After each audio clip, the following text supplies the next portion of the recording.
प्रिय विद्यार्थियों, स्वागत है एक और नई वीडियो में। तो इस वीडियो में हम देखने वाले हैं फाइनली जो आपका कक्षा 9वीं का आपका जो हिंदी का त्रैमासिक पेपर होने वाला है।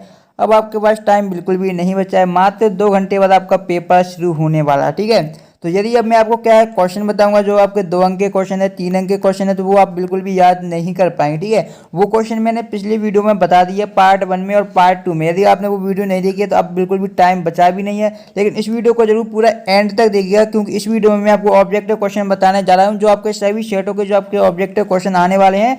तो इस वीडियो को यदि आप देखेंगे तो आपको उन ऑब्जेक्टिव क्वेश्चन के आंसर भी याद हो जाएंगे। ठीक है, तो वीडियो को अंत तक बने रहिए में। और यदि आपने अभी तक चैनल को सब्सक्राइब नहीं किया है तो चैनल को सब्सक्राइब कर दीजिए, जिससे आपका जो अगला जो पेपर है साइंस का तो उसकी वीडियो हम लेकर आएंगे, इसलिए चैनल को सब्सक्राइब कर लीजिए।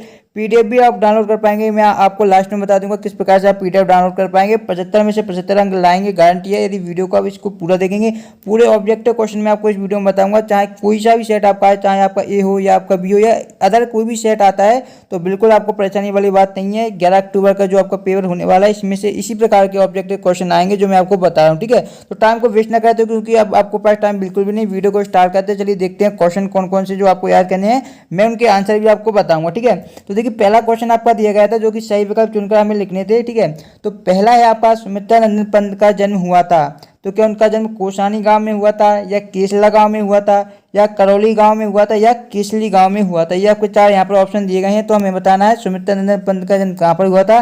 तो इसका जो सही आंसर होगा वो आपको ध्यान में रखना है, कोसानी गांव में हुआ था। किस गांव में हुआ था स्टूडेंट? कोसानी गांव में हुआ था। ये आपका बिल्कुल सही उत्तर हो जाएगा। ठीक है, फिर सेकंड देखेंगे आपकी रचनाकार राजेश जोशी किस राज्य के हैं?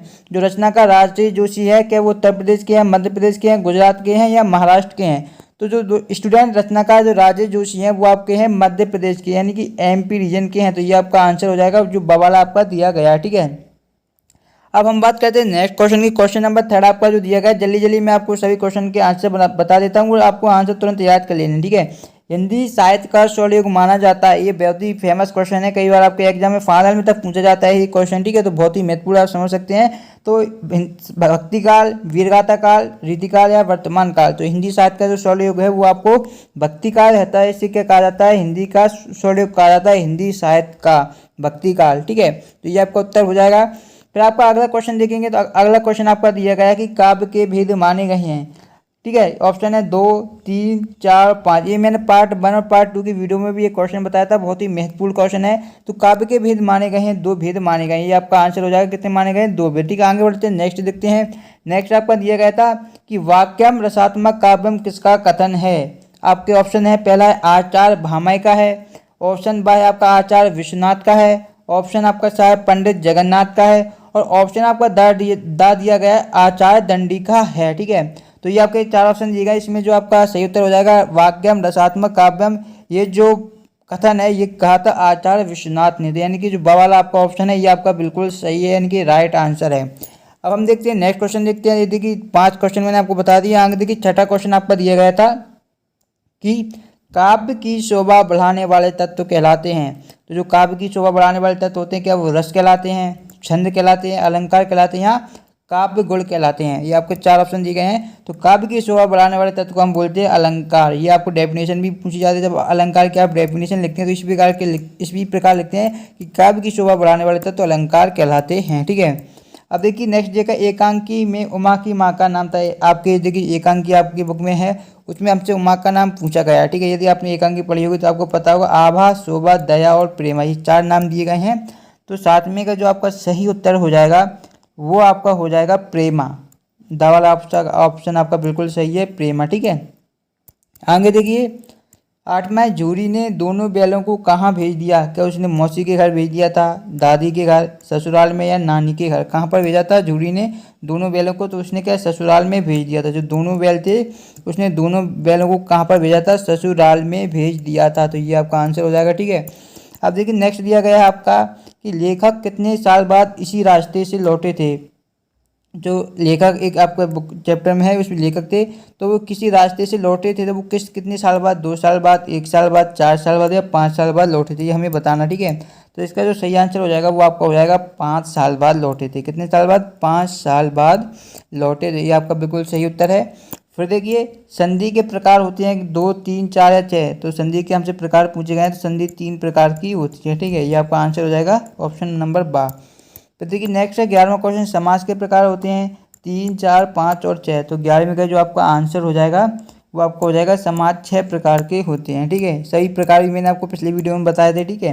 प्रातः मुखी खाने का अर्थ होता है हार मानना, घूमना, घर जाना या भागना। तो जो मुखी खाने का जो आपका अर्थ होता है, मुखी खाने का अर्थ होता है आपका क्वेश्चन नंबर 12 का आपका आंसर हो जाएगा हार मानना। मुखी खाना यानी कि हार मानना, ये आपका उत्तर हो जाएगा। फिर दिया गया था किस समास में दोनों पद प्रधान होते हैं। यहाँ पर ऑप्शन है द्विगु समास, द्वंद्व समास और तत्पुरुष समास और कम धारक समास, ठीक है। तो ये जो आपका द्विगु समास होता है इसमें क्या होते हैं, दोनों पद प्रधान होते हैं। द्वंद्व समास में दोनों पद प्रधान होते हैं, तो आपका आंसर हो जाएगा द्वंद्व समास, ठीक है। और यदि आपसे द्विगु समास पूछे, यदि आपसे ये पूछे कि प्रथम पद संख्यावाची किस समास में होता है, प्रथम पद कैसा होता है, संख्यावाची आपसे अगर पूछा जाए तो आपको लगाना है द्विगु समास, लेकिन यदि आप दोनों पद प्रधान हो तो आपको लगाना है द्वंद्व समास। 14 है जूरी के साले का नाम क्या था, ये हमें बताना है। ऑप्शन है मोती, सुरेश, गया और हीरा। तो इसके साले का नाम था गया, ये आपका आंसर हो जाएगा गया, ठीक है। ये बिल्कुल राइट आंसर है। अब लास्ट है ईश्वर ने बैलों को क्या नहीं दिया, पैसा नहीं दिया, मकान नहीं दिया, बाली नहीं दिया, इनमें से कोई भी नहीं दिया। तो इसका जो आपका आंसर हो जाएगा क्वेश्चन नंबर 5 जो 15वां है, सॉरी, इसका आंसर हो जाएगा वाणी। ईश्वर ने बैलों को क्या नहीं दिया, वाणी नहीं दी है, ठीक है। तो ये आपका आंसर हो जाएगा सवाल। इस तरीके से मैंने आपको टॉप 15 क्वेश्चन बताए हैं, टॉप, ठीक है, टॉप 15 क्वेश्चन बताए हैं। इनमें से लगभग 5 से 6 क्वेश्चन हो सकता है आपके एग्जाम में पूछ लिए जाएँ, या हो सकता है इससे ज़्यादा भी पूछ लिए जाएँ। तो देखते हैं कल पेपर में कितने क्वेश्चन आपके ऐसे क्वेश्चन पेपर से आते हैं, ठीक है। और पीडीएफ के लिए डाउनलोड करने को मैं प्रोसेस बता दूंगा किस प्रकार से आप आगे पीडीएफ डाउनलोड कर पाएंगे, ठीक है। तो पीडीएफ डाउनलोड की क्लिप मैं आगे लगा दूंगा। यदि आपने चैनल को अभी तक सब्सक्राइब नहीं किया, चैनल को जरूर सब्सक्राइब कर लें, क्योंकि आगे जो आने वाले सब्जेक्ट है उनकी वीडियो भी आपको इसी चैनल पर इसी प्रकार से मिलेगी। मिलते हैं नेक्स्ट वीडियो में, तब तक देखते रहिए आपका अपना चैनल। धन्यवाद दोस्तों। तो स्टूडेंट आपको क्या गूगल ओपन कर लेना और यहाँ पर आपको सर्च करना है aglace.com, ठीक है। ये आपको गूगल पर सर्च करना है। जैसे आप सर्च करेंगे तो आपके सामने इस प्रकार का पेज ओपन हो जाएगा, ठीक है। तो यहाँ पर थोड़ा आपको नीचे जाना है, ठीक है। जैसे ही आप नीचे जाएंगे यहाँ पर इस तरीके का, ठीक है, तो नीचे आपको जाना है। यहाँ पर आपको एक ऑप्शन देखने को मिलेगा जो कि आपका रहेगा मेन्यू का ऑप्शन, ठीक है। तो आपको इस मेन्यू वाले ऑप्शन पर क्लिक कर देना है। जैसे आप इस पर क्लिक करेंगे तो एक और आपको ऑप्शन देखने को मिलेगा जो कि आपका अगेन aglace.com, ठीक है। तो आपको इस पर अगेन क्लिक कर देना। जैसे आप इस पर फिर क्लिक करेंगे तो इस पेज को आपको क्लोज कर देना और यहाँ पर एक नया पेज ओपन हो जाएगा। तो यहाँ पर देखिए आपको लिंक मिलेगी क्लास 9 की, तो आप क्लास 9 पर यहाँ पर क्लिक कर देना है। जैसे ही आप क्लास 10 पर क्लिक करेंगे तो यहाँ पर आपको नीचे आना होगा। यहाँ पर आपको सभी सब्जेक्ट देखने को मिलेंगे, जैसे कि मैं आपको बता देता हूँ। Class 9 science, class 9 math, class 9 English, class 9 social science, ठीक है। और यदि आप नीचे आएंगे तो क्लास 9 सोशल साइंस और लास्ट में आपको मिलेगा क्लास 9 हिंदी त्रैमासिक पेपर 2022। तो आपको हिंदी पर क्लिक कर देना। जैसे आप हिंदी पर क्लिक करेंगे तो इस प्रकार आपको पेज ओपन हो जाएगा, ठीक है। तो आपको फिर नीचे आना पड़ेगा। यहाँ पर नीचे आएंगे तो यहाँ पर देखिए आपको पूरा संपूर्ण जो कि मैंने आपको बताया था 2 अंक 3 अंक के यहाँ पर आपको सभी देखने को मिलेंगे। बस थोड़ा आपको नीचे आपको ध्यान से इसको पढ़ना पड़ेगा, सभी जानकारी यहाँ पर आपको दी गई, ठीक है। अब मैं आपको बता देता हूँ और भी क्वेश्चन जो आपको मैं आपको बताने वाला था, क्योंकि मैं आपको सभी सेट के क्वेश्चन बता रहा हूँ तो पूरा आपको क्या है वीडियो बड़ी होगी और क्वेश्चन भी ज़्यादा रहेंगे। सभी सेट के क्वेश्चन के लिए ज़्यादा ऑब्जेक्टिव क्वेश्चन आपको याद करने होंगे, क्योंकि आपको पता नहीं कि कौन सा सेट आपके एग्जाम में आ जाए, ठीक है।